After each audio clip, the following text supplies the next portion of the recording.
My sister was curious to know all the details of my visit, and kept asking me question after question.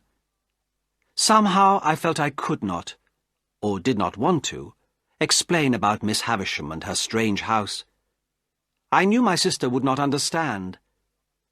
And the worst of it was, that old fool Pumblechook arrived at tea-time to ask more questions.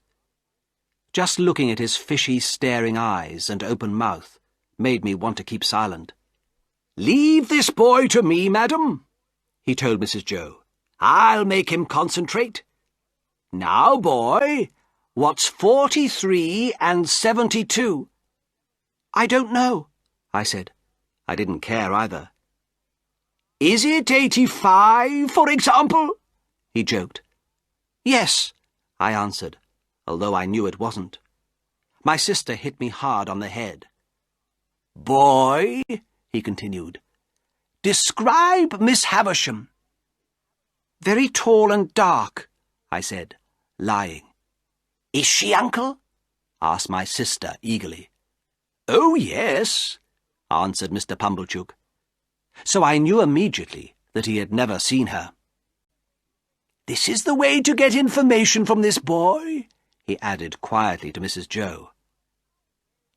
"How well you make him obey you, uncle," said Mrs. Joe.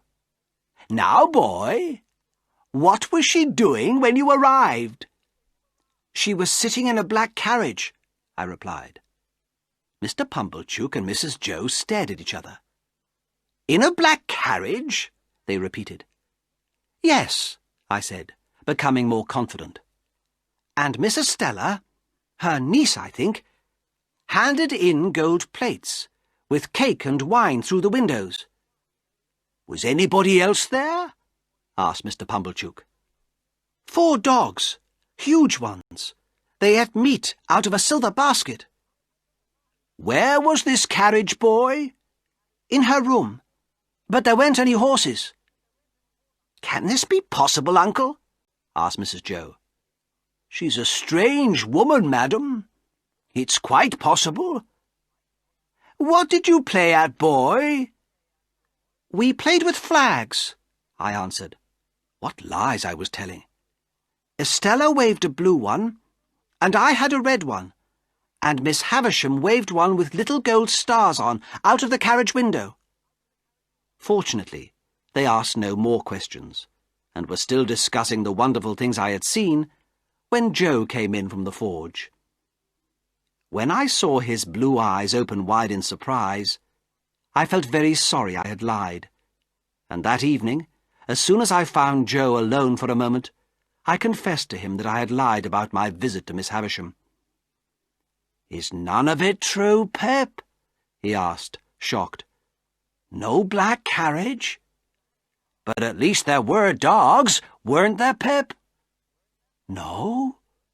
Not even one dog?" "No, Joe. I'm sorry." "Pip, old boy?" His kind face looked very unhappy. "If you tell lies, where do you think you'll go when you die?"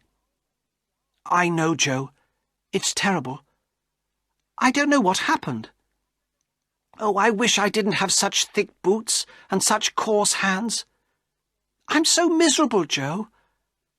That beautiful young lady at Miss Havisham said I was common, and I know I am. Somehow that made me tell lies." "One thing to remember, Pip," said Joe, lighting his pipe slowly, "is that lies are always wrong. You can't stop being common by telling lies. That's not the way to do it. And you're learning all the time, Pip. Look at that letter you wrote me last night. Even the king had to start learning at the beginning, didn't he? That reminds me.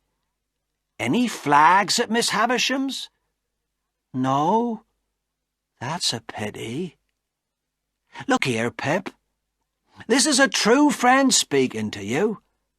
Take my advice. No more lies. Live well and die happy." Encouraged by Joe's honest words, I went to bed. But I couldn't stop myself thinking that Estella would consider Joe's boots too thick, and his hands too coarse, and our whole family common. That was a day I shall never forget.